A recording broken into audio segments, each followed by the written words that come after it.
At Cornhusker Auto Center, bragging is not our style, but that doesn't mean our customers can't. Great people, easy transaction, went out of their way to help. Thank you. Amazing place to buy a vehicle. Great staff all around. I would recommend Cornhusker Auto to anyone. Time out!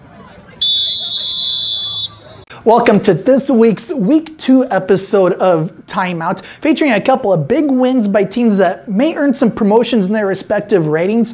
But first, we're going to start off with, like we always do, with the city teams. Class D, number 2 ranked Lutheran High Northeast.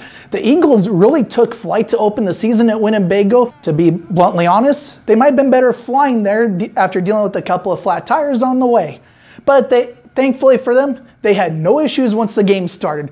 35-0 in the first quarter, 55-22 final, Lutheran High over Winnebago. Jackson Kent, the senior quarterback that was a Super 6 pick, had 3 rushing touchdowns, a pick 6, and 3 touchdown passes to Ben Gebhardt. And Ben Gebhardt got into the act as well with the kickoff return for a touchdown. Lutheran High 1-0 to start the season. Not quite so rosy of a picture for the other two city teams. Elkhorn with a 23-14 win over Norfolk High. Jace Monday had 2 touchdown passes. Norfolk High got to within 16-14, only to see the Antlers answer. Norfolk had a long drive to try to answer. No score for them though.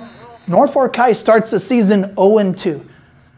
Norfolk Catholic hit the road to visit David City Aquinas, turned into a massive defensive battle if you love those types of games. Norfolk Catholic led 3-0 after a field goal in the first quarter.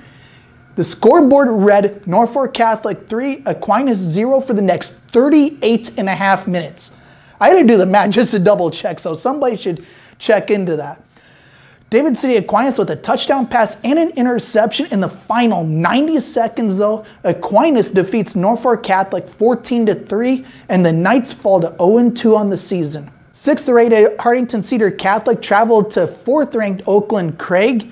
Those Knights, however, had touchdowns on 7 of their first 8 possessions and held Cedar Catholic to 34 yards of offense in the entire first half. It was 50-0 at halftime, folks. 50-13 final. Oakland-Craig with a huge statement win. Senior quarterback Colton Thompson was 7 of 8 passing for 113 yards, had 1 passing touchdown and 2 rushing touchdowns. Here's the thing though for the Knights, they had 5 rushers, all between 30 and 50 yards rushing.